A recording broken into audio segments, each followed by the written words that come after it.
Welcome to the Total Country Podcast.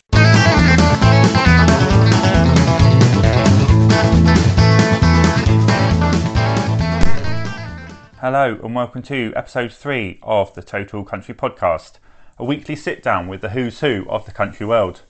Before we kick off this week's show, I want to tell you about an episode with a difference that I've been working on.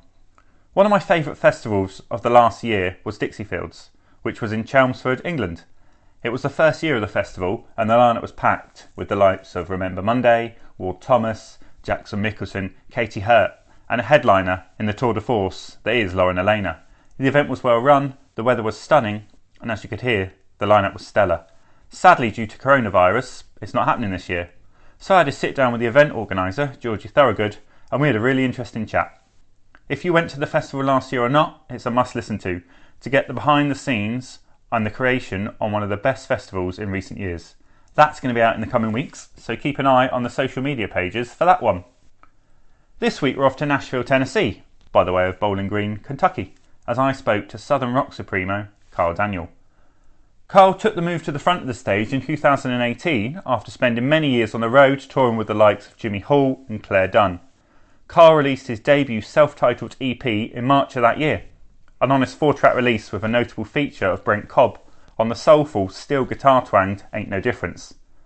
Slide forward a year and he built on that success with his second EP, What's There to Say, a record that covers everything from addiction to the trials and tribulations of being on the road.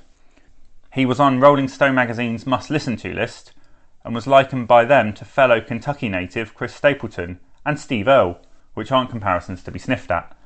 Carl Daniel produces records that sound like a man who's been on the road and lived a real life, with blistering rock production combined with gutsy 3-chord and the truth lyrics, great for any occasion. He's currently working on his debut album due for release later this year. We had a really great chat, on and off the recording, and I hope you enjoy listening to the interview as much as I enjoy conducting it. So without further ado, Carl Daniel. I'm on the line now with Carl Daniel. Carl, how are you, mate? You alright? I'm good, man. How are you? I'm good. So how's the lockdown situation in Nashville treating you at the moment?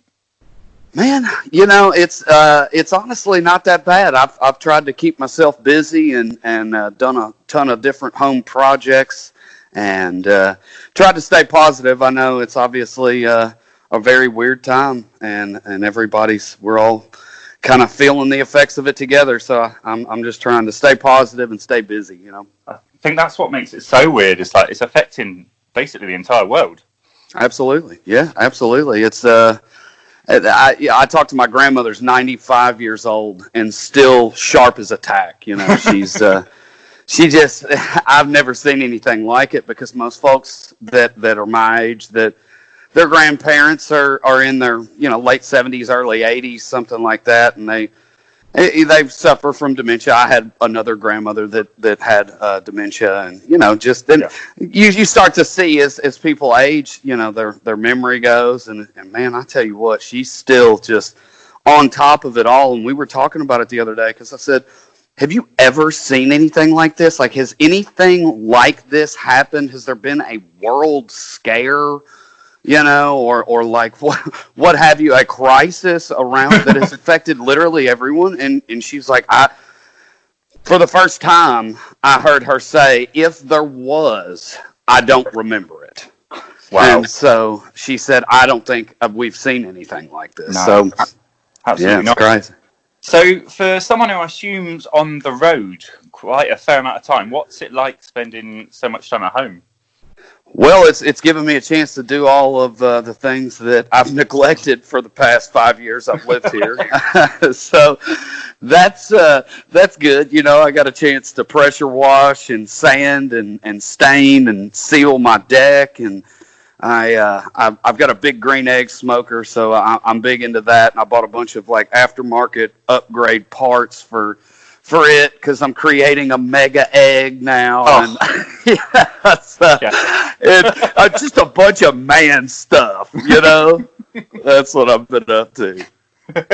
So have you had much time for any writing or recording, or does this not lend itself well for your creativity? Or Yeah, it was weird because I was in London when President Trump kind of came on and said, "Hey, look, here's a travel ban. You got 48 hours, and then this is happening." So it's like, oh my God, we woke up at 2 in the morning and had to get ourselves back home because we didn't know what we were in for at that point in time, and there's no sense in like taking a risk. And man, since I got home, not to say that it shook me up, but I kind of took a little bit of a breather because we've been so busy and we had the holidays and then we got right back at it. I think we did like in January, February, and the ahead of March, I think I did like 30 some odd shows, maybe.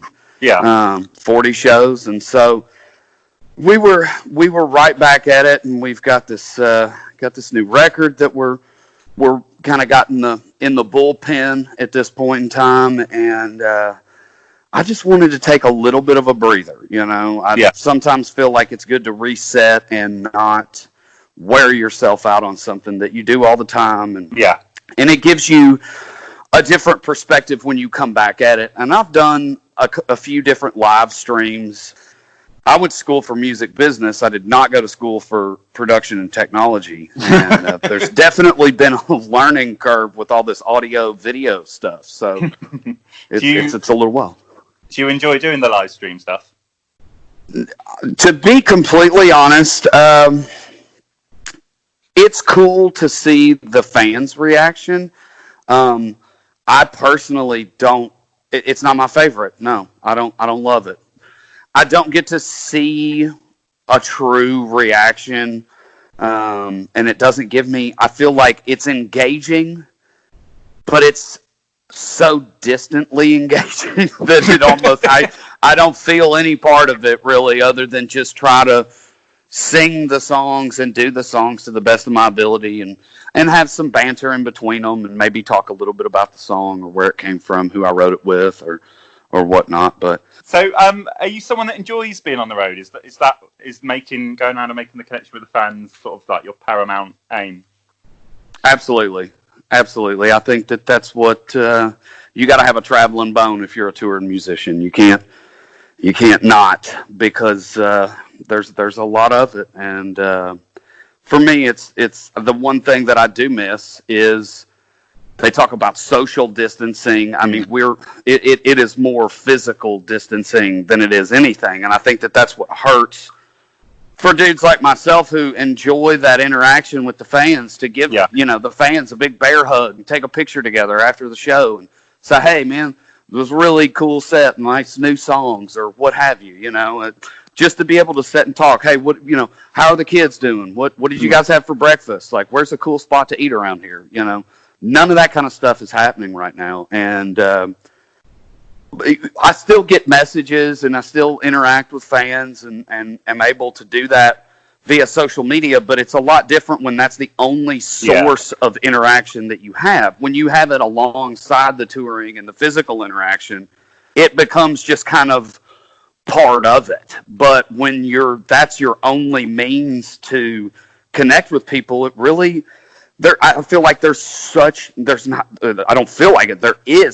a wall between you and the rest of the world. And so for me, that's the big bummer about it, because I know we were hours away from a large performance at the O2 before we had to leave this last time. And that just, it's heartbreaking to not be able to live those moments that we look forward to for so many months and all that jazz. I suppose it's the not knowing at the moment, isn't it? The lack of dates, timelines. It's quite unnerving.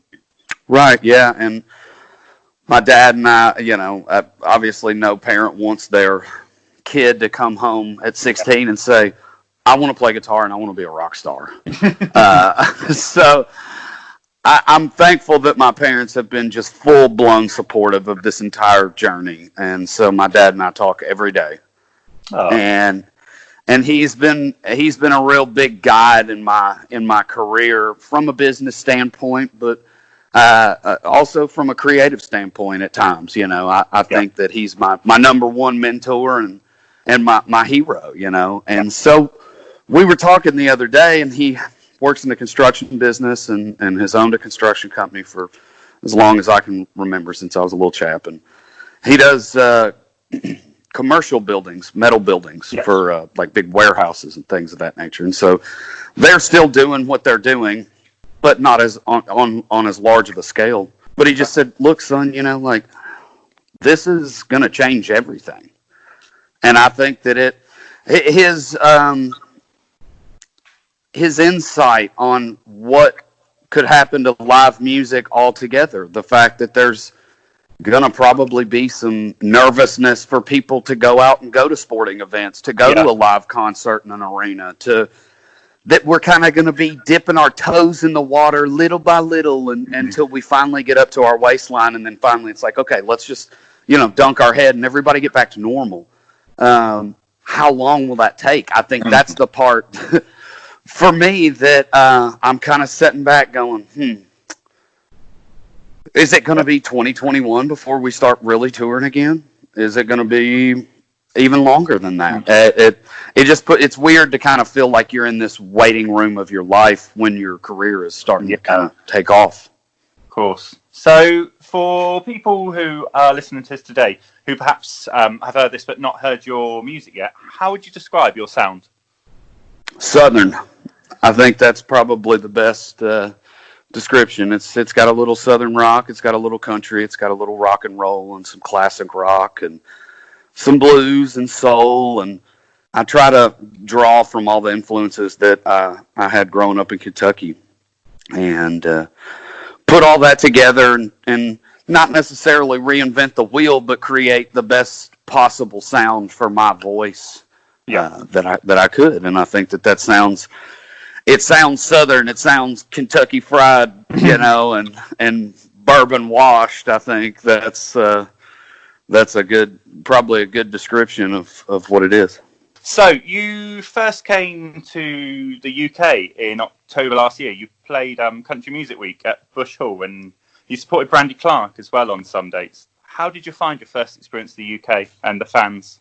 Dude, I'll be honest. It was, as a kid, you always grow up and you watch movies, and then as an American kid, I would hear the accent and I would see the flag, and then we would see the, like, you know, the officers standing at some sort of like government of, you know, officials place with the big furry hats and, you know, all that stuff. And so even as a kid, I just kind of fantasized about London, and it was always London. It was always not, it wasn't just the United Kingdom. It was always London, London, London, London, London.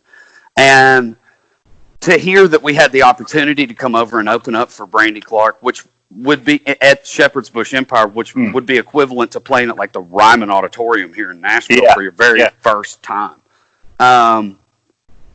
Pretty unbelievable, to be honest. And I remember just calling my parents, freaking out about the opportunity to come do this. And as most parents probably would be, they were a little reluctant, like, yeah, okay, like, all right.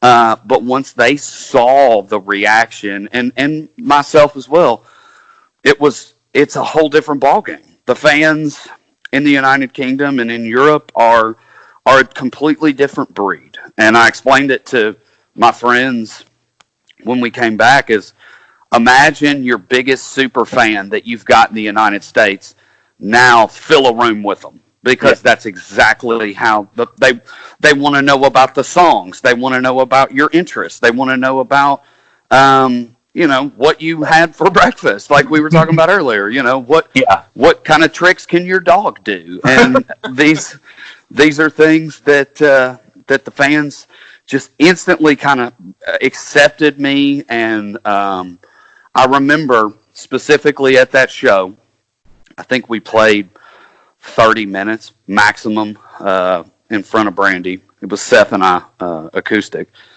And I think we played at a maximum maybe 8 songs. And I specifically remember our 7th song was a song called That Somebody Ain't Me. Yeah. And at the very end of the song, people started clapping. and they kept clapping.